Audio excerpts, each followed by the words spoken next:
Olá, pessoal, tudo bem com vocês? Eu sou o André e é um prazer ter vocês aqui nesse momento, nos assistindo, e a você também, que está aí nos acompanhando no YouTube ou pelo Spotify. Estamos começando mais uma palestra aqui na comunidade Praticadamente. E hoje estamos aqui com o nosso convidado especial, Andrei Schwanz. Ele, além de terapeuta, é autista e pai em tempo integral de três crianças com o espectro. E nas suas horas vagas, se divide entre estudos, atendimentos, mentorias. Ele é autodidata em quase todas as suas habilidades e também utiliza a hipnose no contexto terapêutico. Andrei já fez parte da diretoria do Praticadamente, onde ele desenvolveu um belíssimo trabalho e hoje ajuda com a sua participação valorosamente colaborativa junto ao grupo do WhatsApp da nossa comunidade. Ah, e convido vocês a acompanharem nossas atividades em nossas redes sociais do Instagram, WhatsApp, Facebook, Spotify e nossos vídeos no YouTube da comunidade Praticadamente. Aproveito agora e passo a palavra para o Andrei, que vai falar sobre a paternidade atípica, sobre o autismo e o lançamento do seu livro. Andrei, é com você. Boa noite, Andréia. Boa noite, pessoal do Praticamente. É sempre uma delícia estar aqui falando com vocês, tá? Traz boas lembranças de quando a gente começou esse grupo lá em 2020, no começo da pandemia. Quem começou ainda na época foi o. Tudo começou com uma ideia do Ed Alves, num grupo que a galera foi se encontrando, né? E foi juntando a galera, juntando. Olha, abril de 2020, caramba, 5 anos já. A gente queria praticar, a gente queria treinar, a gente queria conversar, a gente queria ver pessoas. E a pandemia, aquele período bem obscuro, né? Da nossa geração, foi a forma que a gente encontrou de. Que a gente se encontrou. Foi tão bom, né? Conhecer pessoas ali, se sentir. Sair daquele isolamento forçado que a gente estava, né? Necessário, mas enfim. E é uma honra estar aqui de novo. E hoje a gente vai falar sobre. Já falamos sobre vários temas, e hoje vou falar sobre a paternidade atípica e também a paternidade em geral, né? A gente não tem um treinamento para ser pai, para ser mãe. A gente não aprende, a gente não tem um curso, né? Infelizmente, não tem um curso, não tem uma escola que dê aulas de como ser pai, de como ser mãe, de como educar os filhos.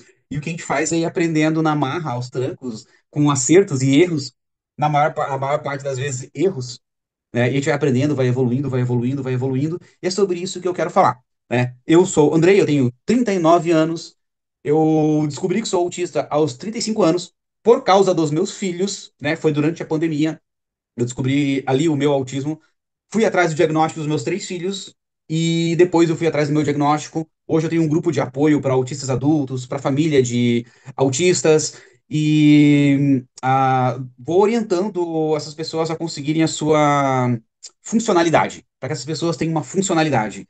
Eu, como descobri que eu sou autista depois de adulto, tive o diagnóstico tardio, durante a minha vida toda eu me senti quebrado, errado, eu me sentia diferente, eu me sentia um ET. Eu falo, a maioria dos autistas em algum momento se sentiu um ET ou algo parecido, tá? Eu falo para as pessoas, quando eu era criança, eu imaginava que todo mundo que interagia comigo era um robô, que as pessoas não eram de verdade, mas que cada pessoa existia. Só que quem interagia comigo era uma cópia de cada pessoa.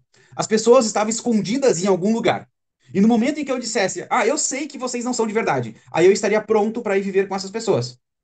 Mas aí, e se eu estivesse errado, né? Por que que eu pensava isso? Porque eu era diferente. Eu me sentia diferente. Eu percebia que eu era diferente. Era visto como uma criança estranha, né? Sempre diziam, nossa, muito inteligente, mas é estranho. Então, e eu vou falar um pouquinho para vocês de como que os autistas percebem o mundo. Quando eu vou fazer palestras sobre autismo, eu sempre pergunto para as pessoas o que que é o autismo. Às vezes, professores, especialistas em educação especial, profissionais da área da saúde respondem, né? O autismo é um transtorno do neurodesenvolvimento. Certo, ok. Essa é a resposta padrão. Mas e na prática? E no dia a dia? O que que é o autismo? As pessoas não sabem responder. As pessoas não sabem como o autista realmente sente o mundo. Vocês já devem ter visto que, ouviram em algum lugar, ouviram um autista em crise, talvez, um autista reclamando do barulho, excesso de luzes. Só que é difícil entender o porquê que isso incomoda. Nós, autistas, nós temos, às vezes, algumas habilidades extraordinárias, mas nós temos dificuldade de fazer o básico muitas vezes, tá? Como organizar a casa, a maioria dos autistas são muito organizados, a maioria. E se as coisas não estiverem dentro do lugar, fora do lugar, o autista entra em crise. Não é o meu caso. No meu caso, eu sou o contrário. totalmente desorganizado. Eu não consigo manter a organização. Meus filhos moram comigo, eles passam a maior parte do tempo comigo, né? Eu sou divorciado. Hoje eles estão na casa da mãe. Ontem e hoje eles ficaram lá. Eu tô com uma folguinha. Eu tô tentando organizar a casa. Eles voltam amanhã de manhã.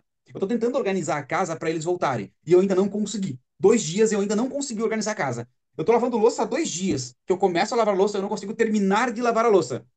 São coisas tão difíceis de fazer, tão difíceis, tão difíceis. E às vezes, durante muito tempo, eu fui questionado: como que eu vou ter filhos? Como que eu vou cuidar de filhos? E hoje eu cuido dos meus filhos, dos três. Eles estão a maior parte do tempo comigo, estão quase o tempo todo aqui. Levo nas terapias, levo para a escola, busco na escola, levo nas atividades. Amanhã à tarde os meninos têm futebol. Agora a menina quer começar a fazer acrobacia, né? Balé ou acrobacia. E é tudo, leva no médico, é tudo comigo. Mas quando minha ex-esposa estava grávida do meu filho mais velho, as pessoas diziam: cara, você não vai pegar teu filho no colo. Você não pode pegar ele no colo. Você vai derrubar, cara. Você derruba tudo. Nada para na tua mão, nada fica inteiro na tua mão, você quebra tudo. Como é que você vai pegar teu filho no colo? E as pessoas diziam isso e diziam sério, porque realmente eu quebro tudo. Copo aqui em casa é só aqueles copos de extrato de tomate. Porque não adianta comprar copo, eu tenho que comprar copo todo mês aí. Então, assim, é copo de plástico e até os de plástico a gente quebra. E quem mais quebra coisa sou eu, né? E, enfim, eu fui o primeiro a pegar meu filho no colo, meu filho mais velho. Eu fui a primeira pessoa a pegar ele no colo. E até hoje eu lembro daquele dia. Eu fiquei uns 30 minutos com ele no colo. Ele nasceu, a gente deu banho nele. Eu botei a fraldinha, muito desajeitado. Botei a roupa que eu tinha escolhido para ele a saída do hospital, né? Que eu tinha escolhido, botei a roupa, morrendo de medo de fazer coisa errada. E aí a enfermeira falou assim: agora você vai pegar ele no colo. E eu fui a primeira pessoa assim a pegar ele e segurar ele. E aquilo foi mágico, foi maravilhoso. Só que eu fiquei meia hora respirando assim, sem me mexer. Eu tentava respirar mais devagar. Eu pensava, meu Deus, eu vou derrubar meu filho. Eu vou derrubar meu filho. Eu vou derrubar meu filho. E eu comecei a ter uma crise de ansiedade ali com medo de machucar o meu filho de verdade. E ali eu comecei a pensar, caramba, eu preciso ganhar mais dinheiro. Eu preciso trabalhar mais. Eu preciso fazer mais. Eu preciso dar para ele o que eu não tive. Eu preciso poder comprar para ele o que eu não pude ter. Eu preciso dar o que eu não pude ter. E ali eu comecei meu primeiro erro como pai. Porque eu comecei a trabalhar demais. O tempo todo. Eu trabalhava de segunda a segunda. Eu folgava um domingo a cada 15 dias, a cada 21 dias, às vezes. E eu só trabalhava. Não faltava nada para ele. Ele tinha tudo do bom e do melhor. Eu tinha uma renda bacana. Trabalhava muito, muito, muito, muito, muito, muito, muito mesmo. Isso foi lá em 2013. E ali foi o meu primeiro erro. Que eu percebi que os filhos não precisam de presentes caros. Eles não precisam de um videogame de última geração de R$ 5.000. É claro que se eles ganharem, eles vão ficar felizes. Mas eles não querem isso. Eles não querem uma TV gigante no quarto. Eles não querem ter brinquedos caros o tempo todo. Porque vocês podem perceber, quando a gente dá um brinquedo caro para um filho, ele brinca, brinca, brinca, brinca, e daqui a pouco aquele brinquedo fica jogado lá no baú de brinquedos. Acontece aqui em casa e acontece em todas as casas. Eles querem tempo. E eu não tinha tempo para o meu filho. E aí, logo depois, eu resolvi ter um outro filho, um segundo filho. E aí, a gente foi para a parte boa, que é fazer o filho. Deu certo, né? E quando o Andrei tinha 2 anos e 1 mês, nasceu o Arthur, né? O Andrei é meu filho mais velho, que agora faz agora em outubro, faz 12 anos, meu primeiro adolescente, né? E aí veio o Arthur, que agora tá com 9, faz 10 em novembro. O, com o Arthur, eu ainda continuava trabalhando muito. E o Andrei já tinha 2 anos. Quando eu ficava em casa no domingo, eu queria descansar, eu queria dormir. E o Andrei, durante a semana, ele acordava 9 horas da manhã. Quando eu estava em casa, 6 horas da manhã, ele estava pulando em cima de mim. E aquilo me irritava. Porque eu queria descansar, poxa. Eu pensei, meu, eu tô trabalhando pra dar tudo pra esse moleque. Pô, me deixa descansar, piá. Ele levantava, ia brincar um pouquinho, mas não conseguia brincar muito tempo. Ficava irritado, cansado.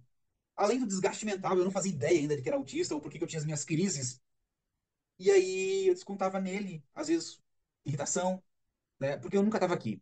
Até que chegou um momento, eu tinha o Arthur, o André e o Arthur, e aí eu decidi que não tava legal. Que meus filhos estavam crescendo. E eu não tava vendo o crescimento deles. Eu levava no médico, eu levava no parquinho, mas não era o suficiente. E aí eu pensei, não tá legal. O tempo vai passar, a vida vai passar, e daqui a pouco eles vão ser grandes, eles vão crescer. E quando eles crescerem, eu vou sentir falta da infância deles, que eu não aproveitei, que eu não vi. E aí eu decidi começar a trabalhar com outras coisas, comecei a trabalhar em casa, comecei a trabalhar aos poucos, comecei a trabalhar com terapia também. Isso foi lá em 2017 que eu tomei essa decisão. O Andrei com 5 anos, o Arthur com 2 anos.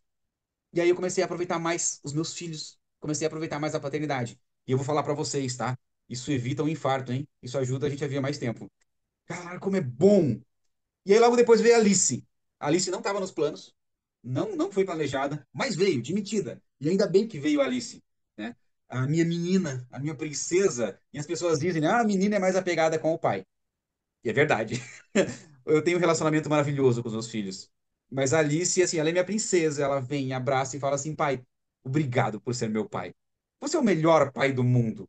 Meio brabo às vezes, mas é o melhor pai do mundo.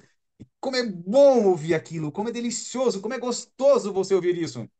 E olha só, dizem que autistas são mais frios, né? E às vezes a gente é mesmo. Eu mesmo, eu nunca disse para minha mãe eu te amo. Eu perdi a minha mãe em 2019. Pouco antes da pandemia, em abril de 2019, a Alice com 7 meses, a minha mãe faleceu. Ela tinha 55 anos, muito nova ainda. E eu nunca disse para ela eu te amo. Em momento nenhum. Mas ainda assim eu amava minha mãe. Ela também nunca me disse eu te amo. Mas ainda assim ela me amava. Mas a gente não disse. Ok, não disse, mas agora eu aprendi com isso, que eu preciso dizer para meus filhos. E eles também dizem. O Andrei, que é o mais velho, quando você fala assim, né? Filho, eu te amo. Ele olha e fala, eu sei. Porque para ele não tem a necessidade de dizer eu te amo o tempo todo. Mas eu perguntei para ele, filho, por que você não fala muito eu te amo? Ele precisa. Você não sabe que eu te amo? Tá? E autistas adultos, às vezes, no relacionamento, né? Uma vez eu conversando com duas meninas que eram casadas, uma era autista, a outra não. E aí a gente tava conversando num grupo de apoio, né? E a menina que não era autista falou assim: Nossa, ela não diz eu te amo. Daí a menina que era autista olhou e falou assim: Mas eu disse uma vez já. Né? Então, é muito prático. Pra que ficar falando o tempo todo? Mas também tem aquele autista que fala o tempo todo: Eu te amo, eu te amo, eu te amo, eu te amo, eu te amo. E às vezes nem entende o que que é o amar, o sentir o amor. Mas tá falando. Às vezes pode ser uma ecolalia. Como eu já vi uma criança que fazia isso. Ela falava eu te amo o tempo todo. Mas ela não sabia o que significava eu te amo. Era uma ecolalia, que é o ato de repetir uma fala, ficar repetindo alguma coisa. Né? Mas aquela criança ia aprender ainda o que que era o sentir o amor, o amar alguém, amar a família. E, enfim, quando eu comecei a me dedicar mais aos meus filhos, cara, a primeira coisa que veio foram críticas. Mas você tem que trabalhar, você precisa de dinheiro, mais dinheiro. Mas assim, a minha renda diminuiu, mas é o suficiente.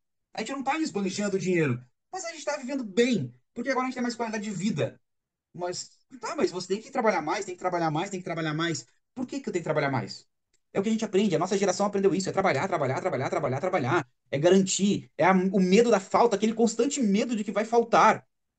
Mas não tá faltando pra gente. Então, para que que eu preciso acumular rios de dinheiro agora? Eu preciso acumular tempo, lembranças, né?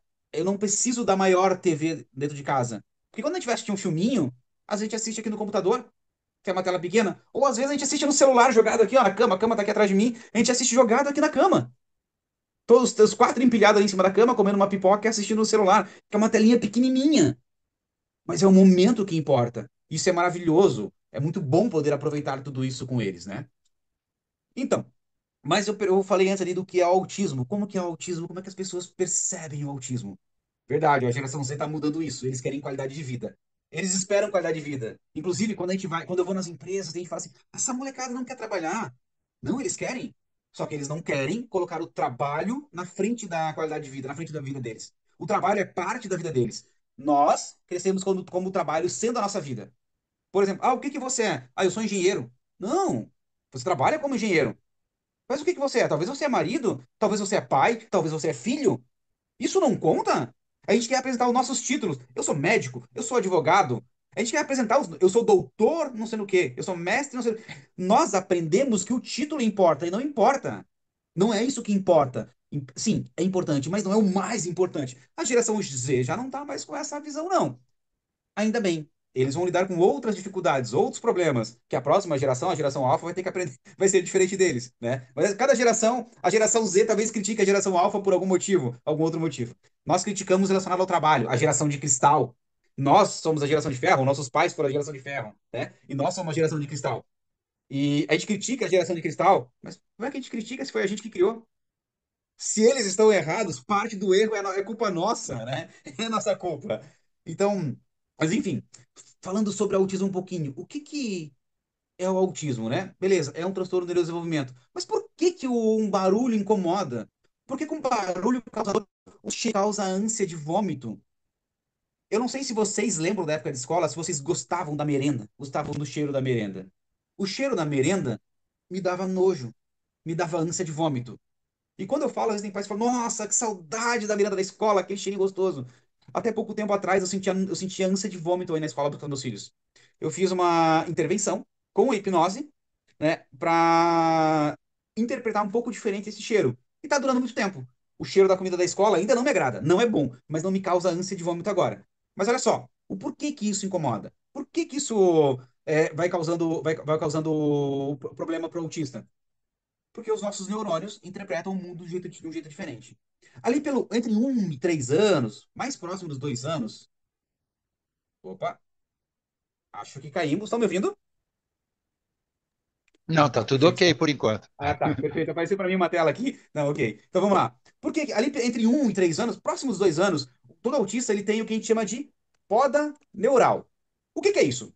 A gente nasce com os nossos neurônios, vão se formando outros, a gente tem a nossa neurogênese, né, a formação de novos neurônios. E ali pelos 2 anos, aí tem um monte de neurônio que não tem função nenhuma. Então eles morrem. E o corpo absorve isso. No autista, isso não acontece. Então, assim, ó, ali por um ano e pouco, o autista começa a apresentar algumas regressões. Eu, por exemplo, eu comecei a falar muito cedo. A minha mãe me contava que antes de um ano eu conseguia expressar várias palavras. Claro, com limitação, mas eu conseguia expressar várias palavras. Mas depois eu parei de falar. Por volta de um ano e meio, eu parei de falar. Porque eu não falava mais nada, nada, nada, nada, nada, nada. Eu não me comunicava. É o que a gente chama de mutismo seletivo. Aí eu comecei a me comunicar em casa, mas na rua eu ainda não falava. E levou um tempo para começar a falar na rua. Mutismo seletivo. Você escolhe aonde você vai ser mudo, onde você não se sente confortável, você não fala. Mas olha só, essa regressão acontece por causa desse excesso de neurônios. Minha mãe conta, ela diz assim, ó, você parou de falar por causa de um trauma. Porque ela disse, nós morávamos lá em Porto Alegre na época, e ela disse que eu estava comendo no cadeirão, aquele cadeirão de criança, e eu levei um susto e o cadeirão caiu. E ali eu parei de falar. Possivelmente ela associou essa ação, ou talvez isso potencializou o meu mutismo. E aí, por causa desse excesso de neurônios, que não servem para nada, e o que não ajuda, atrapalha. Então, esses neurônios, eles atrapalham a interpretação do mundo. A gente percebe o mundo através dos nossos 5 sentidos. Eu toco na parede, eu tenho sensores de pressão, principalmente na mão, pelo corpo todo, mas na mão a gente mais tem sensores mecânicos que vão interpretar os estímulos, vão levar, transformar num sinal elétrico e levar lá para o cérebro. Chegou no cérebro, o cérebro vai interpretar e devolver a resposta. Só que tem neurônios atrapalhando essa comunicação. Então a interpretação acontece errada. Aí lá pelos 7 a 9 anos acontece outra poda neural, que no autista não acontece. Entre 15 e 18 anos, mais próximo dos 17, acontece mais uma poda neural, que no autista não acontece. Então, nesses 3 períodos, a gente tem essa regressão. São os períodos que as regressões, quando a gente não tem suporte, as regressões são mais intensas. E aí, às vezes, por exemplo, é muito comum, principalmente mães, tá? Pais não sentem tanto isso, mas mães sentem muito. Quando vai ter um diagnóstico do filho ali pelos 5, 6 anos, às vezes a mãe tá limpando a casa, organizando a casa, dando uma música, e o filho faz birra, ele entra em crise, ele chora quando a música tá alta. E a mãe briga com o filho. E aí, quando ela vai lá no médico, no neurologista, faz toda a avaliação, daí, olha, ele tem sensibilidade auditiva. E a mãe lembra, poxa, e a música tava alta e ele chorando. E eu achei que era manhã. E a mãe chora por culpa. Ó, a Lisiane falou, eu sei bem o que é isso. Então, aí o que acontece? Só que assim, ó, para as mães, para os pais que conhecem uma pessoa autista, que tem um filho autista, talvez vão ter algum filho autista, que eu digo é o seguinte, tá? Não se culpem por cometer erros. Tem muito médico que não sabe diagnosticar, que não sabe perceber que uma criança é autista. Nós temos mais de 45 mil pediatras no Brasil. Nós temos em torno de 1.800 neuropediatras no Brasil. E a maioria desses 1.800 neuropediatras, 200 milhões de pessoas, 1.800 neuropediatras, nem todos sabem reconhecer o autismo. Como que uma mãe, como que um pai que não estudou sobre aquilo vai conseguir reconhecer? Como é que essa pessoa pode sentir culpa? Se um profissional da saúde que estudou anos e anos e anos às vezes não reconhece, por que que uma mãe e um pai vai se culpar por não reconhecer? Não precisa. Pelo contrário, tem que se parabenizar por correr atrás do diagnóstico, por ir atrás e descobrir, para poder dar uma melhor qualidade de vida para o filho. Né? Então, cheiros. Por que que cheiros às vezes incomodam? Cheiros, receptor químico, converte no sinal elétrico, é a mesma coisa. Vai lá para o cérebro está cheio de neurônio que não serve para nada, está só atrapalhando a interpretação. E aí devolve uma resposta. E essa resposta às vezes é com dor. Às vezes, quando eu vou fazer palestra, eu faço brincadeiras com hipnose. Sempre hipnotizo a galera. Eu pergunto quem será autista por um instante. E eu faço as brincadeiras que provavelmente vocês já fizeram, já passaram. Como tirar o nome, a dificuldade de se comunicar. Quando eu quero me comunicar, tá tudo aqui na minha cabeça, mas às vezes eu não consigo transformar isso em palavras. Ou sai diferente, ou eu hipnotizo as pessoas, eu falo, toda vez que fala 33, você leva um beliscão na bunda. Daí eu falo, eu tenho 39 anos, mas já tive 33. E aí a pessoa dá aquele pulinho. Eu pergunto, eu só falei porque você está sentindo dor quando eu falo. Como que um som causa dor? E aí as pessoas dão risada, quem tá assistindo, eu perguntei, pessoal, é divertido? É. Aí quem tá passando ali, não tô me divertindo tanto assim, não. E aí eu mostro como é a seletividade alimentar. Eu tenho seletividade alimentar severa, os meus filhos também. O que que é seletividade alimentar severa? É o transtorno alimentar restritivo evitativo. A gente come menos de 10 alimentos. Hoje eu como mais do que 10 alimentos. Mas durante um tempo, até os meus 12 anos, 13 anos, eu não comia quase nada. Ó, a Lisiane falou que a Valentina é assim, que ela descobriu aos 6 anos que a Valentina é autista. Então, olha só, o que que é comum um autista comer? Na maioria dos casos, tem autista que é assim, ó, vai ser só comida verde, vai ser só comida roxa, né? Vai ser só alface, ou vai ser só carne, e só aquilo. Ou às vezes vai ser só um doce. No meu caso, o que é mais comum, comidas brancas, amarelas e secas. Bota um molhinho na comida, dá uma sensação de nojo quando você bota na boca, sabe? Comidas moles, dá uma sensação de nojo que você chega a vomitar. E aí, no meu tempo, quando eu era criança, né? Quando a gente fala, poxa, no meu tempo é porque a gente percebe que tá ficando velho, né? Quando eu era criança, eu cheguei a apanhar por causa disso. Eram outros tempos. A gente ouve, né, muito assim, mas no meu tempo não tinha autismo. Tinha. Eu era autista desde que nasci, mas eu descobri depois de adulto. Só que a gente não tinha preparo para identificar o autismo. É muito amplo, é muitos comportamentos. Então, a minha avó trabalhava numa casa, ela era doméstica na casa de uma mulher muito rica aqui da cidade, quando a gente já morava aqui. Eu tinha 4 anos. E uma vez, a minha avó fez uma macarronada. E eu olhei para aquele macarrão e falei assim, ó, eu não vou comer essa comida suja. Porque para mim o molho dava o aspecto de sujo, de barro na comida.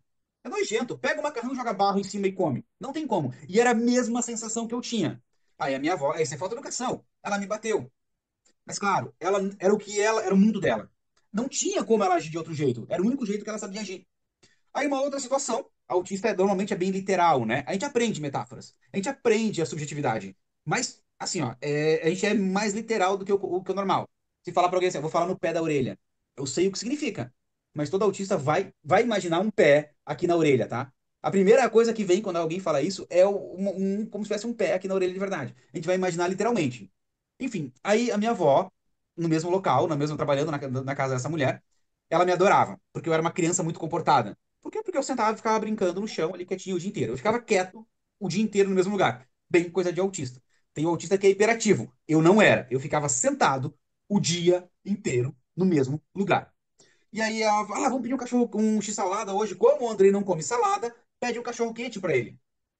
E aí quando chegou, eu falei, eu não vou comer isso aí, eu não como cachorro. Aí tentaram me explicar que não era cachorro. Não, não como, não vou comer, não vou comer, não vou comer. Né? Mais uma vez, a minha avó me bateu. E ok, eu não tenho mágoa disso, mas eu preciso falar disso porque a gente sabe que a gente vai repetindo as coisas que nossos pais faziam, nossos avós faziam. Quando a gente age automaticamente, a gente repete o que nossos pais faziam. E nós crescemos num mundo onde educar uma criança era como amassar pão. Quanto mais bate, mais cresce. Nós crescemos num mundo onde isso era obrigatório você bater no filho. Só que olha só, aí a gente pensa, nossa, meu pai foi tão duro comigo, minha mãe foi tão dura comigo. A gente pensa que nossos pais foram duros demais. Mas quando a gente para pensar, quando a gente olha os pais deles, o mundo em que nossos pais cresceram foi muito mais difícil que o nosso. A minha mãe saiu de casa aos 11 anos de idade. Ela foi morar com o padrinho dela. Eles eram lá do interior do Paraná. Ela foi morar com o padrinho dela lá no Paraguai. 11 anos de idade é uma criança. Mas ela não foi morar pra ele cuidar dela. Ela foi morar pra trabalhar como empregada. Só que ela não ganhava salário. Hoje, a gente colocaria isso como um trabalho análogo à escravidão. A minha mãe passou por isso. E ela foi pra lá porque senão não tinha o que comer. Os nossos avós, eles precisavam, nossos avós, bisavós, eles precisavam, assim, ó, dar comida e um teto até 12, 13 anos, depois se vira. E aí vem de uma geração que saiu cedo de casa, porque você precisava se virar. Agora, olha o conflito. A gente quer que nossos filhos fiquem. Porque hoje a gente pode dar, nossos pais tinham que dar um teto e comida. E olhe lá, quando era possível. Nós queremos dar teto, comida, segurança, saúde mental. E a gente não quer que eles saiam de casa. E às vezes, quando eles querem sair de casa, a gente não está pronto para isso. Nós não estamos preparados para isso. E olha só, a gente cresceu num mundo totalmente diferente do mundo para o qual a gente está educando nossos filhos. E aí eu pergunto, como que a gente vai acertar isso? Não tem como. São mundos diferentes. São momentos totalmente diferentes. E além disso tudo, a gente não tem uma porcaria de um curso que ensina a gente a ser pai e mãe. Não tem. Então a gente vai cometer erros. A gente vai errar, e errar, e errar muito. E como a gente tem que fazer terapia por causa de erros dos nossos pais, para aprender que eles não erraram porque eles eram maus. Eles erraram porque eles deram o melhor que eles podiam dar. Só que a gente achou que não era o suficiente. E a gente vai dar o melhor que a gente pode dar para nossos filhos. E talvez eles pensem que não seja suficiente. Eu falo com meus filhos, e no meu livro tem uma crônica sobre isso. Eu vou errar demais. Só que a intenção é não repetir os erros. Ao descobrir que eu estou errando, procurar erros novos para cometer e não repetir os mesmos erros, né? Procurar erros novos, encontrar novas formas de errar. E eles vão ter que fazer terapia por isso. E eu até ajudo a pagar a terapia quando eles quiserem, né? Hoje eles fazem terapia por outras coisas. Mas quando eles forem adolescentes, adultos, eles vão fazer terapia por culpa minha, pelos erros que eu cometi. E eu falo isso para eles desde já. E até vou ajudar eles a pagar se precisar, já que foi culpa minha, né? Mas porque eu não sei criar eles. Às vezes eu brigo com eles, eu perco o controle, eu tenho muita variação emocional, meu humor é instável. E às vezes eu falo alto. Sim. E aí imagina eu falando alto normalmente. E aí de repente eu brigo. E aí quando eu vou brigar, eu grito. E aí eles têm dificuldade com alguns sons. E aí vocês pensam que é a receita perfeita pra dar merda, né? Eu gritando, eles com dificuldade, aí eu olho, a Alice assim, ó, tampando o ouvido. O Arthur, o Andrei, ele trava e o Arthur fica agoniado, fica ansioso. E aí eu tô gritando e eu percebo, cara, olha a merda que eu tô fazendo. Eu tenho que parar, me controlar, e aí eu tenho que conversar com eles. Eu tenho que pedir desculpa, porque eu fiz errado. Só que eu também. Eles também fizeram errado. Se eu tô brigando, é porque eles fizeram alguma coisa errada. E aí, como pesar isso? Como medir isso? Poxa, eu tô brigando, briguei demais. Agora eu tenho que pedir desculpas. Putz, mas eu ainda preciso trazer um aprendizado aqui. E agora, como é que eu vou fazer? E aí dá vontade de chorar e você sente culpa e. Putz, e agora? Como equalizar, né? Como organizar essa equação? Daí eu converso com eles, falo: olha, o pai errou, o pai exagerou, não, então tá certo. Então, se vocês puderem me desculpar, se vocês não puderem agora, tá tudo bem. Mas isso não anula o que vocês fizeram de errado, tá? A briga ainda vale. O problema é como eu fiz. Eu fiz errado, tá? Então não repitam isso. Não façam o que o pai fez agora. O Arthur agora me deu um cartão no Dia dos Pais, né? Aí ele escreveu no Dia dos Pais, né?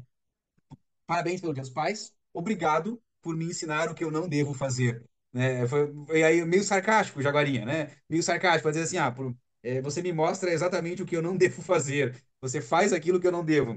Sim, enfim, às vezes eu falo para ele, né? O pai comete erros que vocês não podem cometer. Só que eu tenho que ensinar vocês que vocês não podem cometer.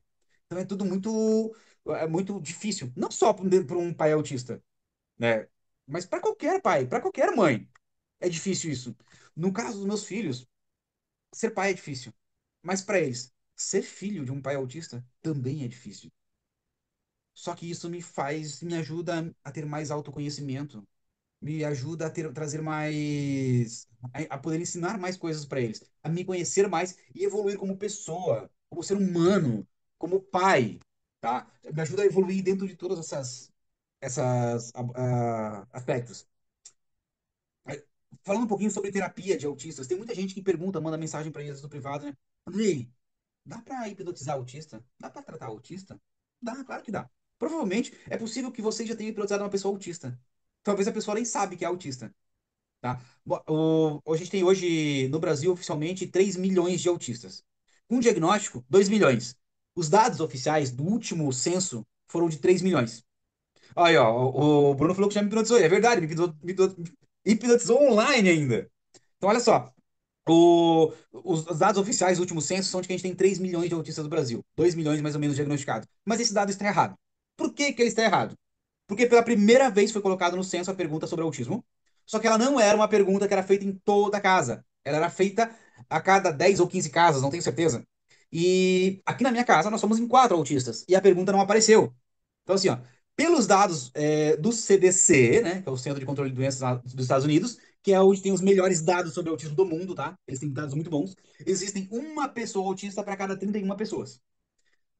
Por esse parâmetro, nós teríamos no Brasil hoje 7 milhões de pessoas autistas. Desses 7 milhões, pelo menos uns 4 milhões não fazem ideia de que são autistas. São pessoas que se sentem diferentes. São pessoas que sempre se sentiram estranhas. São pessoas que se sentem um pouco perdidas, que não se entendem, não conseguem entender os próprios sentimentos. Para essas pessoas, se uma dessas pessoas estiver ouvindo, nos assistindo, ouvindo em qualquer momento, tá? Nós não estamos sozinhos. Mas essas pessoas se sentem assim. Nós não estamos sozinhos. Somos 7 milhões. A gente só não tinha se encontrado ainda. Mas a gente está começando a se encontrar. Estamos começando a nos ajudar, a nos acolher. Isso é muito bom, isso faz uma diferença enorme na nossa saúde mental. Mas vamos voltar para a paternidade. Então, assim, ó, dá para hipnotizar autista, dá para tratar um autista. As principais terapias para o autismo são a ABA, né? Que é a análise do comportamento aplicado, que é a melhor, mas ela é cansativa. E olha só que interessante. Ontem, uma avó falou isso para mim. Levei meu filho na AMA, um dos meus filhos na AMA ontem, que é a Associação de Amigos dos Autistas, e tinha uma avó com a neta lá, a neta com 6 anos, ela falou assim para mim: eu não sei se tá valendo a pena. É tão cansativo. Eu pego na escola, aí eu levo pra terapia, aí levo nisso, aí levo na fono, e levo aqui, e levo lá. Não tá valendo a pena, eu acho. Eu não tô vendo o resultado.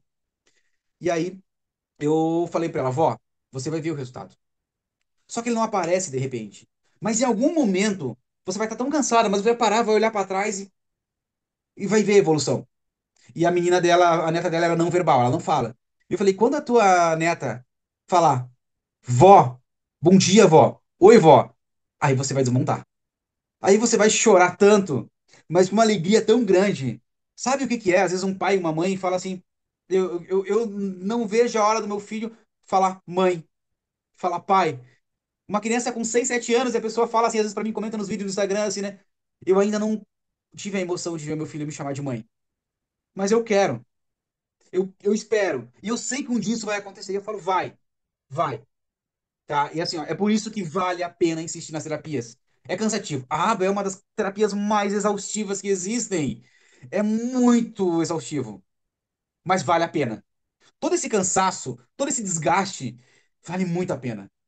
Tem um vídeo de uma mãe que viralizou alguns dias atrás, ela fala assim: "Eu odeio o autismo. Eu amo meu filho, mas eu odeio o autismo."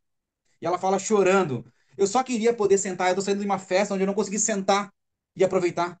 Eu não consigo conversar com a minha família, com meus amigos. Eu não consigo fazer as coisas simples que eu gostaria de fazer. Eu odeio o autismo, mas eu amo meu filho.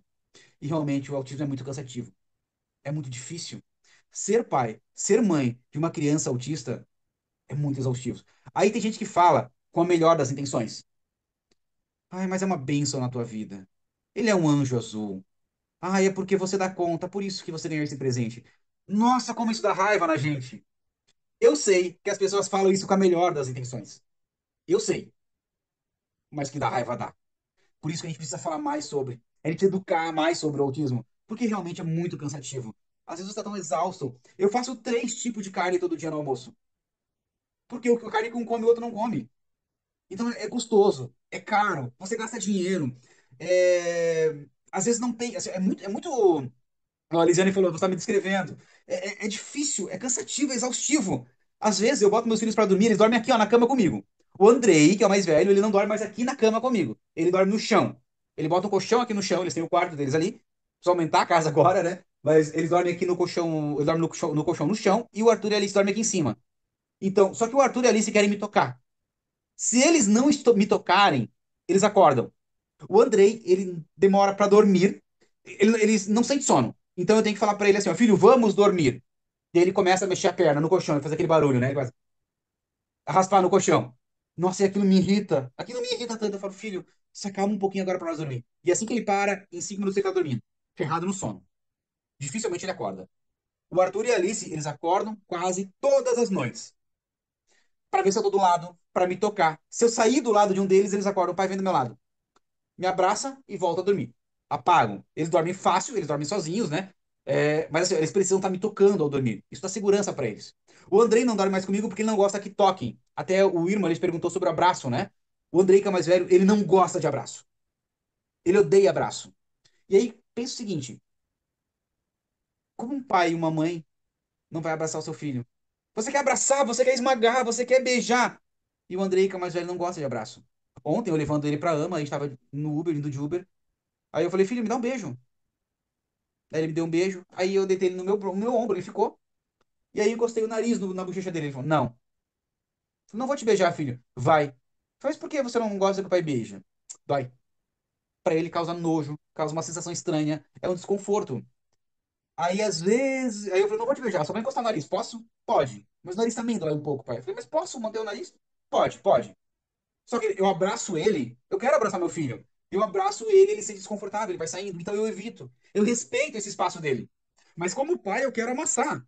Já o Arthur e a Alice, não. O Arthur e a Alice, eles são de abraçar o tempo todo, eles querem abraço. E olha só, isso tem a ver com a sensibilidade sensorial.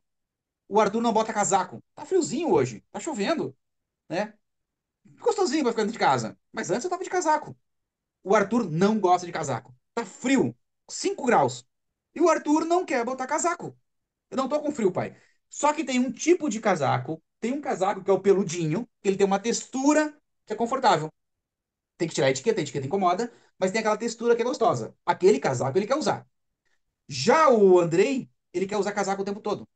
O Arthur sente segurança com o toque, com o abraço. Então ele quer abraçar, parece um koala agarrado num tronco. Desde bebezinho ele era assim. Aí as pessoas pegavam ele no colo e falavam, ai, que delícia! E ele se agarrava assim, ó, parecia que ele tinha medo de cair.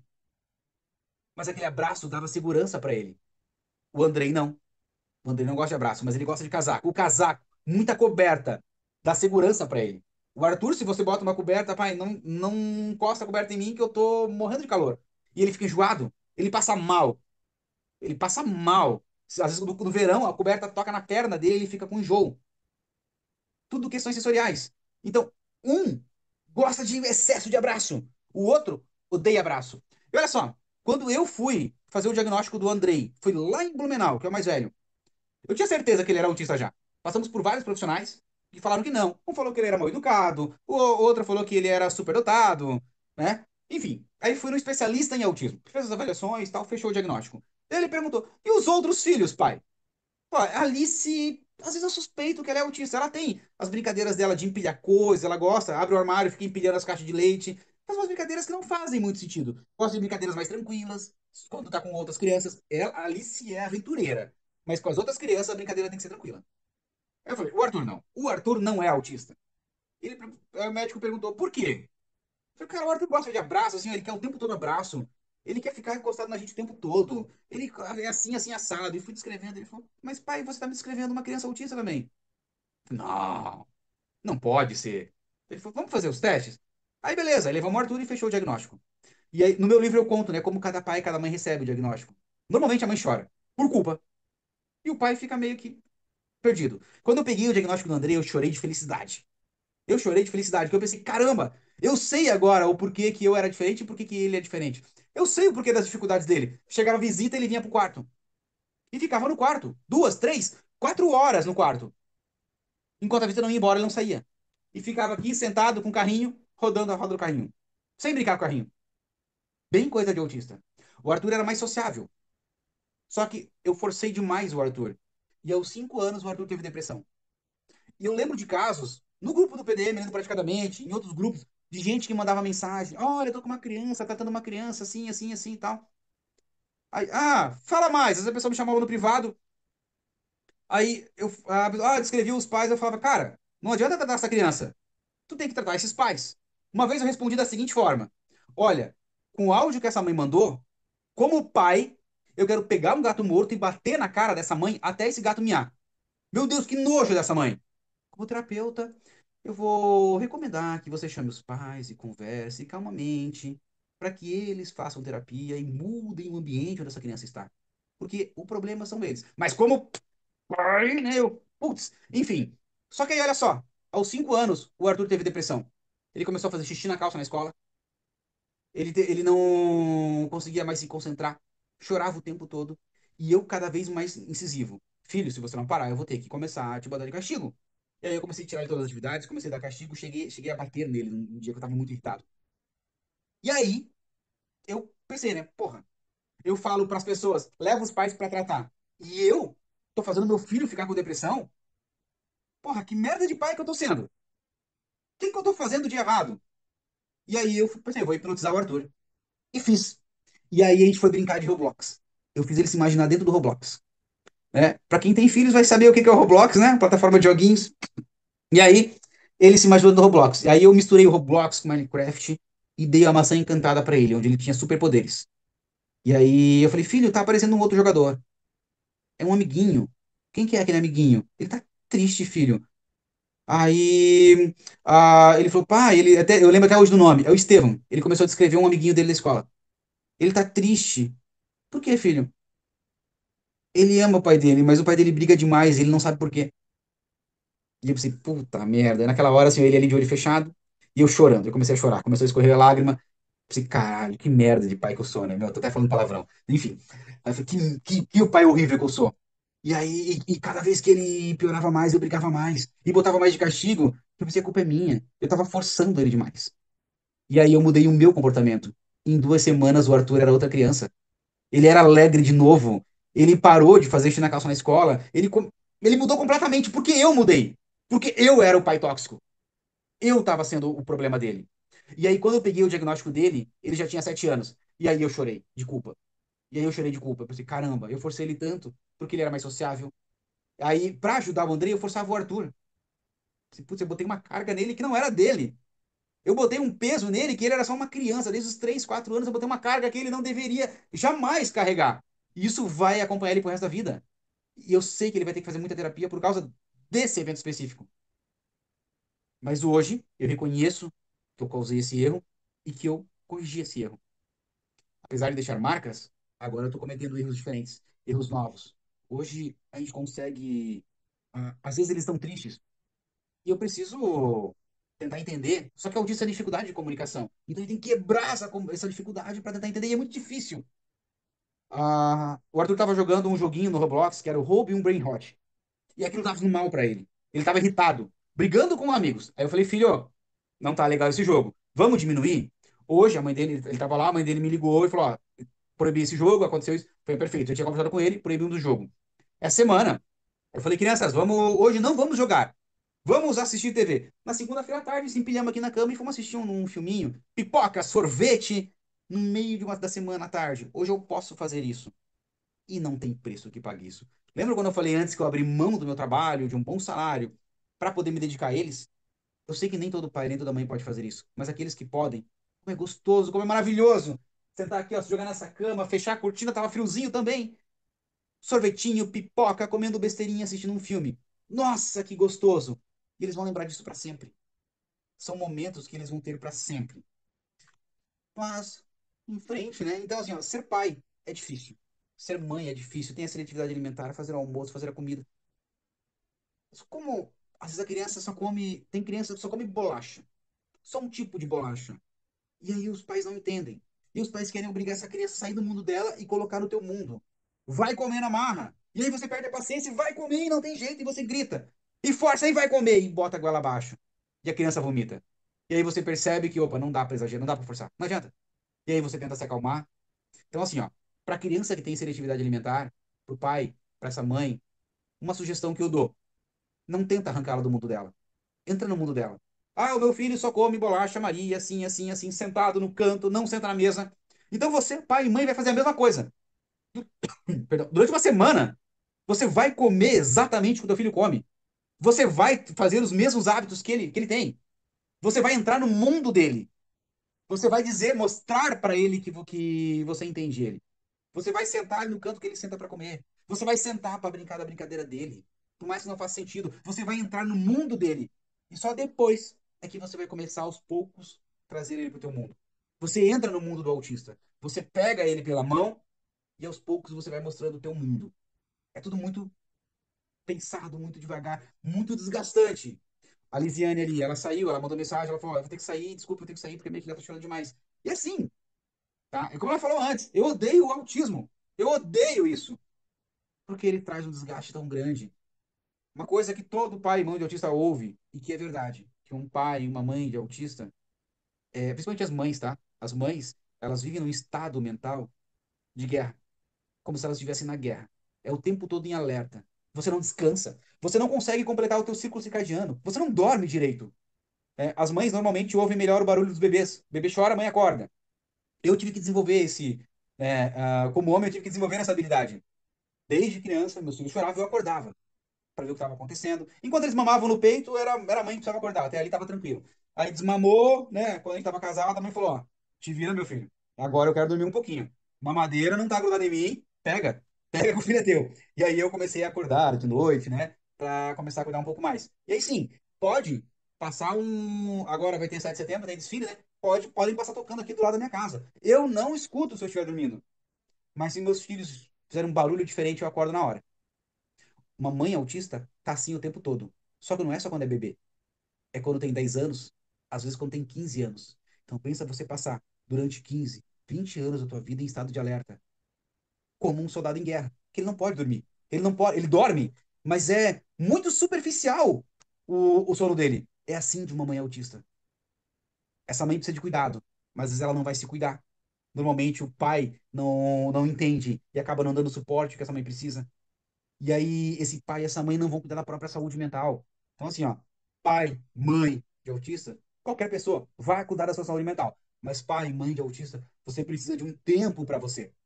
Tem um programa nos Estados Unidos que eu acho maravilhoso, que é assim, ó, crianças autistas, a cada 2 semanas, vem um assistente social na tua casa, expulsa os pais de casa por 4 horas.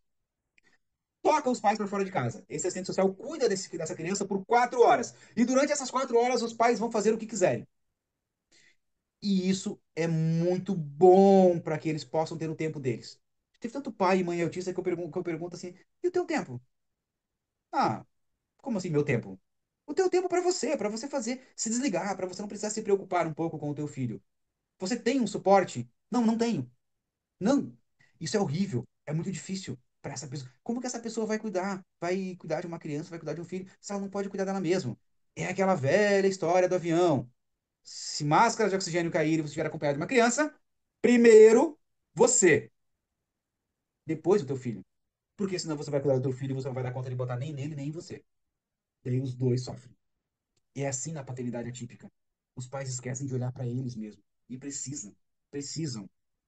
Porque senão como é que você vai cuidar? Eu vou contar para vocês uma história do Arthur. O Arthur, ele vive se apaixonando. Essa história tá no livro. O Arthur vive se apaixonando. Ele é um eterno apaixonado, né? O Arthur já se apaixonou 4 ou 5 vezes. Uma vez ele chegou pra mim e falou: pai, eu tô apaixonado. Isso foi no ano passado. Pai, eu tô apaixonado pela menina, assim. E aí ele e o Andrei ficavam planejando como contar pra ela. Como descobrir se ela também gostava dele. E aí ele perguntou pra ela, né? E aí chegou em casa: pai, tô namorando. Eu falei: opa. Só que nós, como adultos, o que que a gente fala normalmente? O que que a gente aprendeu? Isso não é coisa de criança. Só que daí o que que eu falo pros pais? Calma. O namoro dele não é um namoro como a gente percebe. O namoro deles é uma coisa pura, é uma amizade sincera. Eles aprendem imitando, eles estão imitando os adultos, né? Então se eu gosto da menina, então ela é minha namorada. E aí ele falou: pai, tô namorando. Eu falei: opa, que legal. E eu fazendo almoço. Nossas conversas com o Arthur é sempre fazendo almoço. Eu pego na escola, tô fazendo almoço, e aí ele vai rodeando, vai na geladeira, vai rodeando e fala alguma coisa. Ele falou: tô namorando. Eu falei: porra, que legal, bacana. Ele já tinha se decepcionado uma vez, né? Um ano antes ele tinha se apaixonado. E aí a menina falou: nós somos muito novos. Quando a gente for adulto, a gente conversa. E aí, beleza, mas aí o Arthur tava namorando. Só que daí, né? Eu pensei, tava na hora de trazer um pouco de seriedade. Filho, mas como que é esse namoro, assim? O que que vocês fazem? Ah, pai, a gente conversa. A gente fica conversando no recreio. Entendi. E você sabe que é muito novo pra beijar ainda, né? Ele, pai, eu sou uma criança. Quando eu tiver 18 anos, eu for um adulto, aí eu vou beijar ela. Ah, legal, bacana. Mas, filho, talvez aos 18 anos vocês não estejam mais juntos. Pai, é amor. É amor de verdade. Ah, tá bom, cara. Tá bom. Beleza, né? Amor, legal, que bacana. Tomara que dure. E aí, beleza, passou um tempo, de vez em quando eu perguntava, e aí, a namorada? Ele me apresentou a namorada dele na escola, né? Eu falei: e os pais dela, bicho? Tu conheceu os pais dela já? Não, ainda não. Ah, malandrão. Vai passar um tempo, pai, eu terminei meu namoro. Opa, calma. Pera aí.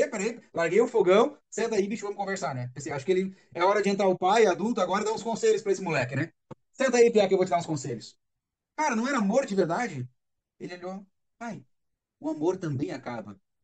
Eita, pô, que maturidade, quanta sabedoria nesse moleque.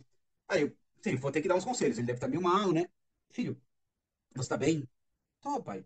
Eu conversei com ela, eu falei: olha, era Milena o nome dela, né? Olha, Milena, acho que eu não quero mais namorar. E ela falou, ele também, acho que não quero mais. Aí ele falou, acho que ela não gostava mais de mim também, e tá tudo bem, agora nós somos amigos. Mas é muita maturidade para 8, 9 anos, não tem como, né? Aí eu pensei, né? Eu vou dar conselhos para esse moleque. Mas daí eu pensei, não, eu vou pedir conselhos para esse moleque. Eu preciso de conselhos, né? Cara, me ajuda aí, bicho. Me dá uma dica. Eu não sei lidar com essa maturidade. E aí, passou um tempo, ele chega na escola, busca eles na escola. Pai, eu tô apaixonado. Ô, cara, você se apaixona demais, bicho. Ele fala, sim, pai, eu sou um apaixonado. Eu adoro me apaixonar. Eu falei, filho, mas você sabe que se apaixonar faz a gente sofrer? Você já teve uma paixão não correspondida? Você sabe que se apaixonar faz a gente sofrer, né? Sei, pai, mas eu gosto de me apaixonar. Eu falei, filho, se apaixone, cara. Se apaixone pelas pessoas, por coisas. Se apaixone, cara. Seja uma pessoa emocionada. As pessoas estão muito meia boca, muito mornas. Então se apaixone, cara. Se você tem um sentimento, demonstre, cara. Fala, eu tenho esse sentimento, mostre. O Arthur, eu sou poeta, eu escrevo poesias, e o Arthur, ele é um apaixonado também, ele vai demonstrar o amor dele através de algum tipo de arte. Ele não gosta de escrever, mas de algum tipo de arte ele vai. E aí ele falou, pai, eu sei que se apaixonar faz a gente sofrer. Mas eu sou um apaixonado. Igual você, pai. Eu me apaixono muito. E a gente tem essas conversas tão gostosas. Mas daí, olha só. Uma vez a Alice, fui levar eles no final de semana na casa da mãe. Eles iam lá, sábado à tarde, levei eles passar o final de semana lá. E aí a mãe deles tinha um compromisso, falou, olha, vou me atrasar e tal, espera no apartamento. Esperamos. Aí eles entraram, pegaram um picolé. E aquela semana foi uma das semanas mais difíceis da minha vida. Cara, como foi difícil! Segunda-feira, 5 e pouco da tarde, no mercado aqui perto, bateram no meu carro. O filho de um policial. Chegou gritando, desceu do carro gritando, aí eu já gritei também. E aí o Arthur entrou em crise, as crianças entraram em crise, principalmente o Arthur. Aí foi uma batida fraca, estragou o nosso carro, estragou o carro dele. Aí ele, meu pai é policial, tu tá ferrado. Aí eu gritei com ele, falei, bicho, baixa a bola aí, ó, pega meus documentos, tá aqui, tira a foto aí, eu vou levar meus filhos embora. Não, tu não vai sair. Falei, olha lá, cara, meus filhos estão em crise. Isso eu falei gritando, né? Meus filhos estão em crise. Daí eu fui dando dedo nele, né? Então tu baixa a bola aí, meu amigo, que eu vou levar meus filhos. Meu documento tá aí, a gente vai fazer o boletim de ocorrência depois. Eu vou levar meus filhos, eu não vou ficar com eles aqui. Levei, e o Arthur chegando perto de casa, o Arthur desesperado, pai, eu vou morrer, eu vou morrer, eu vou morrer. Eu bati minha cabeça, ele morre de medo de ter uma doença. Aí eu parei o carro, acalmei ele, ele teve uma crise, acalmei.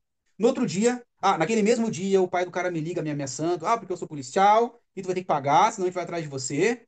Falei, putz, era só o que faltava, né? Ok, beleza. No outro dia, o Arthur acorda com dor, muita dor abdominal. Daí eu pensei, meu, será que machucou de verdade? Levamos pro hospital, não tinha nada a ver com o acidente, mas ele tava ali com o intestino meio trancado, medicado, beleza. Terça-feira à noite, meu celular cai no chão e quebra, mas despedaça a tela. Quarta-feira à noite, quarta-feira à tarde, eu fui fazer uma cirurgia no joelho. Era só tirar um nódulozinho, um cistozinho que tinha ali. Era 15 minutos. Foram 2 horas e meia. Aí eu fui dirigindo, aí voltei dirigindo com a perna enfaixada, dolorida, 500 conto de remédio que eu não podia gastar naquele mês. Beleza. Aí quinta-feira, a Alice tinha um aniversário pra ir. Levei ela ao aniversário, daqui a pouco, a mãe dela ligando. Eu pensei, deu coisa errada. A mãe da menina, né? Andrei, a Alice estava brincando, caiu e se machucou. Parece que ela quebrou o braço. Fui lá, peguei a Alice. Aí quando eu fui pegar a Alice, aí fui levar pro hospital. Só que daí minha perna tava doendo demais. Aí eu fui de Uber. Aí chamei o Uber, aí fomos pro hospital, tirou o raio-x, deixaram o braço, deixei as crianças na casa dos avós, aí os meninos, né? Aí quando eu fui sair do hospital, pedi a Uber e ninguém aceitava. E ninguém aceitava. E ninguém aceitava. Aí tentei, liguei para algumas pessoas, tentei carona, ninguém podia na hora. Falei, meu Deus, que semaninha. Aí quando eu cheguei em casa, daí eu só liguei pra minha ex-sogra e falei, pode trazer os meninos. Aí o vô deles trouxe, ali estava dormindo, e aí eu tava chorando. Chorando assim, ó, sabe? Mas não era só de tristeza. Foi um cansaço mental tão grande. Às vezes a gente tem um desgaste tão grande, tão grande, tão grande. Eu só sentei e chorei. Chorei, chorei, chorei. Aí meus filhos chegaram. Eu não queria estar chorando quando eles chegaram. E eles chegaram, eles me abraçaram, eles não perguntaram nada. Eles só me abraçaram e ficaram abraçados comigo ali, os meninos. Aquilo foi tão gostoso. Aí na sexta-feira eu fiz um vídeo, postei ele. Eu falei, cara, que semana. E aí assim, ó, olha só que interessante. Um monte de homem me mandou mensagem. Cara, eu também choro às vezes. As mulheres comentavam no vídeo. Os homens não comentavam, público. Eles mandavam mensagem. Aí vem aquela coisa, né? Homem não chora, homem tem que ser forte. E um monte de homem mandou mensagem. Cara, eu choro também, cara, às vezes. E, porra, que bom, cara, como foi bom ver esse teu vídeo. Mas no sábado, quando eu levei a Alice lá na casa da mãe dela, ela com o braço engessado, veio um menino correndo, né? O Everton. Alice, o que que aconteceu? Por que você não foi pra creche? O que que aconteceu? Você tá machucado? O que aconteceu com o teu braço? Eu quebrei meu braço, eu caí, machuquei, quebrei meu braço. Aí, você tá bem? Eu tô bem agora. Não tá mais doendo, mas eu tenho que ficar com isso aqui por um tempo. E aí eles conversando, e eu sentado na calçada. Aí ela perguntou assim, Everton, lembra que você disse que eu era teu namorado uma vez? Nós ainda somos namorados. E eu só escutando aquilo, né? É claro que sim. E ela assim, pai, esse aqui é meu namorado. Opa! Opa! Mas era só. Aí o Everton começou a conversar comigo. Mas também eles eram amigos, eles tinham uma amizade tão gostosa, tão pura, uma amizade tão bonita. Aquela preocupação dele correndo, né, vindo perguntar por que você não foi na escola, o que é isso no teu braço? Ele falou assim, vamos lá na minha casa, Alice. Vamos lá. Daí ele perguntou, pai da Alice, quer ir lá em casa? Aí ele me levou lá, me apresentou o pai dele. Quer jogar videogame com meu pai? Quer desenhar comigo? Alice, vamos desenhar. Quer desenhar comigo? Ele perguntava pra mim, né? Aí ele perguntava, você quer um sorvete? Quer um picolé? Você tá bem? Ele o tempo todo preocupado em me agradar, né? E aí alguns meses depois ele se mudou. Eles foram embora. E a Alice ficou muito triste. Aquilo mexeu com a Alice. Porque ele não era um namorado de verdade, ele era um amigo muito próximo. E junto com ele foi parte da infância da Alice. Memórias que ficaram. E talvez um dia ela não tenha mais, porque ela ainda vai fazer 7 anos agora. Mas foi tão gostoso aquilo. Aproveitar a inocência da infância. Naquela semana, assim, eu precisava daquilo. Uma semana tão difícil, aquela leveza da infância. Aquilo foi tão gostoso. E são essas coisas que eu coloco no meu livro. Não é só sobre autismo. Tem como eu recebi o diagnóstico, como foi descobrir, uma crônica curta da minha infância, da adolescência, uma da vida adulta, e o resto é sobre filhos. É para que cada pessoa que leia entenda. Cara, eu sempre tive mágoa do meu pai, da minha mãe por causa disso. Mas lendo aqui eu entendo. Eles me deram o melhor que eles podiam. E meus filhos vão ter mágoa de mim. Mas um dia eles vão entender que eu tô dando o meu melhor. Só que o meu melhor é cheio de falhas. Talvez um dia eu seja uma pessoa melhor. A ideia é essa, é mostrar para as pessoas que a gente comete erros como pai. E a gente vai cometer muitos erros, e muitos erros, e muitos erros ainda. A gente não sabe fazer isso, mas a gente está aprendendo na prática. É tentativa e erro. Na maior parte das tentativas acontecem erros. E tá tudo bem, tá tudo bem. Se você for pai, mãe atípico ou não, para os pais e mães atípicos que têm esse cansaço, que têm essa dificuldade, que tem que fazer comida separada para os filhos, um dia eles vão conseguir diminuir essas dificuldades. Vale a pena cada terapia. Eu comecei a comer feijão aos 13 anos. Eu odiava feijão. Odiava comida molhada. Eu só comecei a comer feijão porque aos 13 anos eu tive meningite e fui internado no hospital. E eu não comia comida do hospital, de jeito nenhum. Então minha mãe tinha que levar comida para mim. Só que eu só comia comidas brancas e amarelas e seca. Mas a mãe me levava uma marmitona, né? 2 andares, assim, né? Tudo aquelas com separações, né? Tudo separado. Se misturasse, eu não comia. E ela levava separado. Só que quando eu comecei a melhorar no hospital, eu comecei a sentir muita fome. Eu emagreci demais. E aí eu comecei a sentir muita fome. Aí a biologia falou mais alto, né? A questão da sobrevivência me fez comer o feijão. Eu experimentei e gostei. E a partir dali eu comecei a comer feijão. E até hoje, se não tiver feijão, eu fico irritado. Eu preciso de feijão. Preciso de feijão. Não precisa nem ter carne, tá? Tem que ter preferência. Mas assim, ó, se tiver arroz e feijão, pra mim todo dia tá bom. Mas pros meus filhos não tá. Eles não. Assim, ó.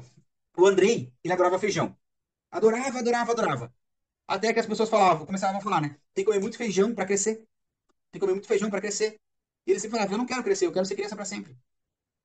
Então, se comer feijão faz crescer, é só não comer feijão. E hoje ele não come mais feijão.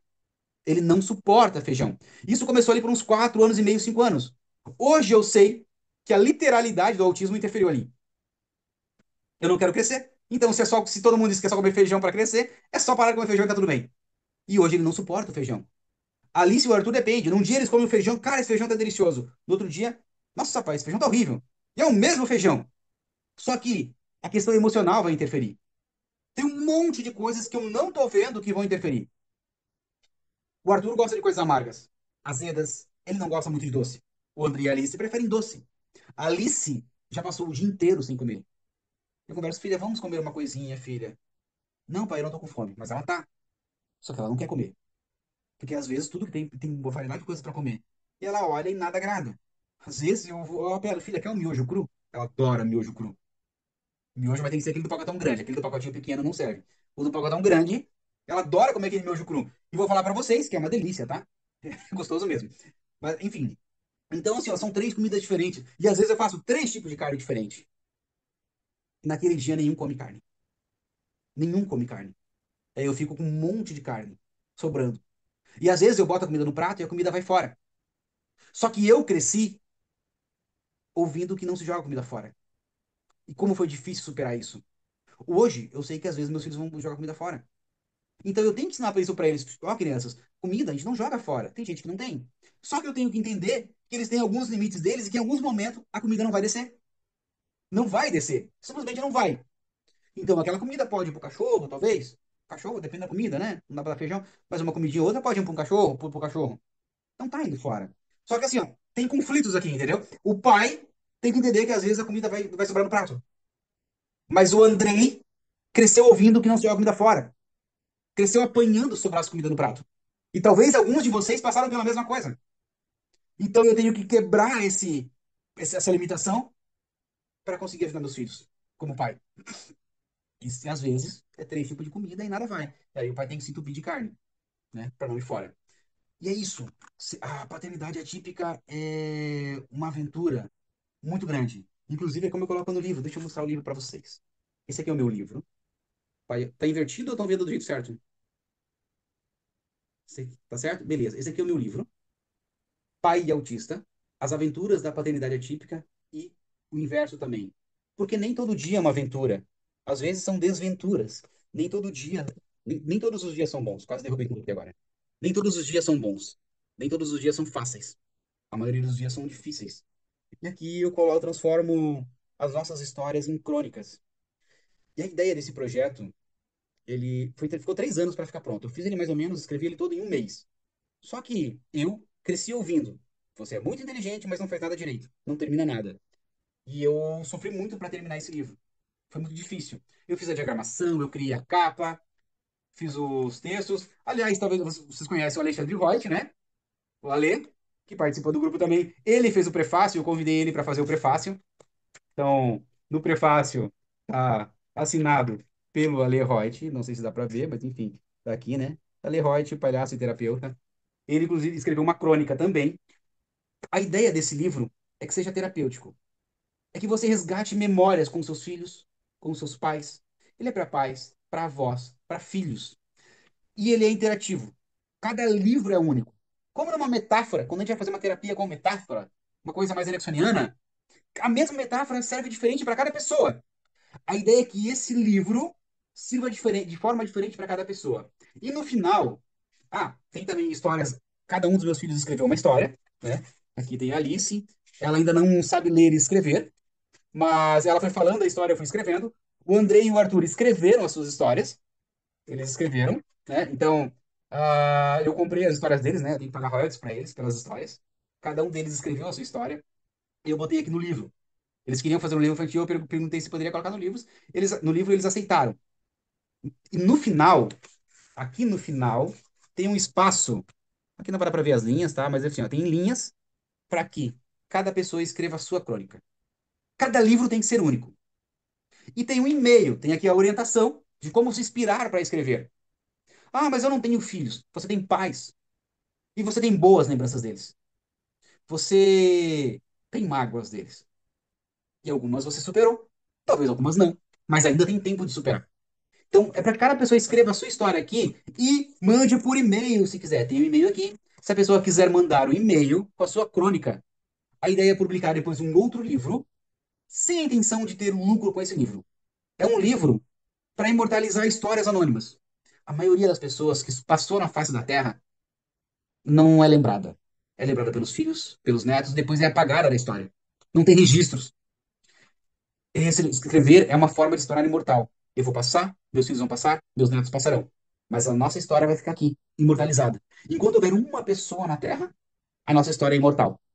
Então a intenção é que cada pessoa possa imortalizar a sua história também com uma crônica, com a sua história, e aí fazer um segundo livro, com outro título, de uma outra forma, com todos os lucros voluntários para instituições, para só tirar o valor dos custos e todo o resto será doado. Então, assim, ó, é uma forma de criar uma corrente do bem, incentivar as pessoas a registrar as suas histórias, enfrentar os seus medos enquanto pai, enquanto filho e transformar isso numa lembrança boa, numa crônica gostosa. Então, esse é o meu livro, tá? Se vocês quiserem conhecer o meu livro, que, modéstia à parte, tá gostoso de ler, tá? Eu criei um site, que é o paideautista.com.br. Tava com problema no Pix lá, tá? Mas dá pra comprar pelo boleto, pelo cartão.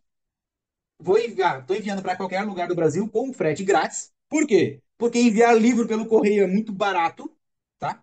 Tem um para incentivar a leitura. Enviar livro pelos correios custa R$ 8 para qualquer lugar do Brasil. Então, frete grátis para qualquer lugar do país. Demora uma semaninha e meia para chegar, mas chega, tá? Em qualquer local, qualquer canto do Brasil. Ou, se alguém quiser falar comigo depois pessoalmente, também é só mandar um WhatsApp e a gente conversa. Os livros vão autografados pelas crianças. Isso aqui é da avó deles, tá? Aqui, ó. Esse aqui é da avó deles. Mas a gente vai ter que entregar ainda. As crianças autografam os livros e eles estão adorando autografar os livros, né? E é isso.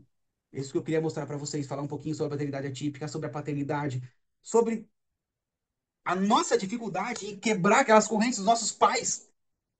Mas não porque eles eram ruins. É porque eles estavam vivendo num mundo diferente. Quantos de nós se recusaram a fazer terapia porque a gente cresceu ouvindo que terapia é coisa de gente fraca, é falta do que fazer, é falta de Deus? E foram nossos pais que falaram isso. Só que eles falaram isso porque no mundo deles era dessa forma. A gente sabe que não é, mas quando a gente vai fazer terapia, a gente ainda ouve aquilo. Nossa, eu sou fraco. Nossa, eu tô. Isso é coisa de gente fraca. A gente sabe que não é, mas a gente tem que quebrar essa limitação que eles não nos colocaram por mal, porque era um mundo diferente. Mas eles fizeram o melhor que podiam, o que eles tinham. E nós estamos fazendo o melhor que podemos enquanto pais, com o que a gente tem. E ainda assim a gente vai errar muito. Se alguém tem alguma pergunta para fazer, algum comentário, manda ver. Aproveita enquanto ele está aqui. Se bem que, Andreia, também a gente pode aproveitar. A gente vai continuar aqui, de repente eu até fecho aqui essa nossa live e a gente continua aqui se o pessoal tiver alguma dúvida, tá? Isso não Perfeito. tem Eu queria problema, falar não. uma coisinha então que eu queria que fosse registrado, André. Pode ser? Ó, manda ver. Certo. Não são terapias que mudam a vida de uma criança. É o amor com conhecimento. O amor dos pais com o conhecimento. O meu livro nasceu dessa ideia. Misturar um pouquinho de técnica. Tem hipnose dentro do livro. E afeto. É isso que eu quero compartilhar com as pessoas. As pessoas precisam entender que terapias são necessárias, mas só a terapia é insuficiente. Técnicas são necessárias, mas só a técnica é insuficiente. O principal é o amor, é o afeto, é a gente se redescobrir, é a gente pegar os nossos preconceitos, a gente tem de um monte, e se despir deles. A gente percebe a força que tem quando a gente vira pai, quando a gente vira mãe. Ah, então quer dizer que todo mundo tem que ter filho? Não, não. Longe disso. Algumas pessoas escolhem não ter e tá tudo bem. Filhos são mais do que aquelas pessoas que nascem da gente. Um sobrinho, um afilhado, uma criança especial, tá? Todo mundo é um pouco pai, todo mundo é um pouco mãe. E quando a gente começa a cuidar de alguém, a gente começa a amar alguém de um jeito diferente, a gente evolui. E evolui demais. Nós nos tornamos melhores. E é isso. Então, se quiser encerrar e depois a gente vai bate papo informal. Perfeito. E eu queria que você também continuasse e passasse já deixar gravado as suas redes sociais, né? Já deixa aí. Ah, perfeito. Perfeito. Vamos lá. Então, olha só. A gente tem as redes sociais. Eu tenho Andrei Schwantz, né? Que é meu sobrenome, para quem fala alemão, Schwantz, é rabo comprido. Sim, é um nome estranho. Andrei Schwantz é o meu Instagram. Tenho o Té Acolho, TEA Acolho, TEA de autismo, né? Transtorno do espectro do autismo. Coelho, TEA Acolho, que é um grupo de apoio para autistas adultos e para pais de autistas. Se tiver algum autista que quiser participar do grupo, só mandar mensagem, a gente manda o link. Tem um grupo só de autistas adultos e um grupo aberto, tá? Se alguém quiser saber mais sobre o livro, sobre autismo, se tiver qualquer dúvida, tá? Pô, quero mandar uma mensagem, quero perguntar alguma coisa sobre autismo, sobre terapia, sobre qualquer coisa, pode mandar mensagem no WhatsApp. Meu telefone é o 479 9920 0795. 479 9920 0795. Ah, eu quero mandar mensagem, mas eu não quero comprar o livro, Andrei. Eu não posso comprar o livro, mas eu queria tirar uma dúvida. Manda, tá? Manda. Pode mandar mensagem, sim, tá? Então, aí tem o site www.paiautista.com.br, que é onde eu estou vendendo o livro por ali. Eu ia botar na Amazon, mas fica muito caro pela Amazon e você ganha muito pouco pelo livro. tá? Então eu criei o site, tá desde ontem no ar, tá com problema no Pix ali por causa do PagBank, mas deve resolver a qualquer momento. Ah, eu estou escrevendo também um segundo livro, um romance de um autista adulto que teve seu diagnóstico tardio, tá? É um romance policial, vai ter toda ali a fantasia e tal, mas eu quero que as pessoas entrem na mente de um autista adulto. Teve alguma mensagem ali que eu não consegui ler o que que era?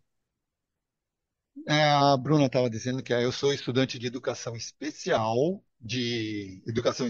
né? E me formo em breve em tecnologia em acompanhamento do transtorno do espectro autista. Como é difícil conseguir ter experiências nessa área, né? Perfeito. Bruna, como você mora aqui em Jaraguá, a gente vai combinar um momento, vamos tomar um café, tá? E nós vamos fazer o seguinte, eu vou te hipnotizar e mostrar como é que é ser um autista, tá? Para você ter essa experiência, que assim, ó, é muito enriquecedora. Porque às vezes tem professor que, poxa, meu aluno, às vezes tem uma crise, eu não sei por quê. Às vezes é por causa daquele barulho que está incomodando, aquele barulho que está causando dor, aquele cheiro que naquele dia está insuportável, tá?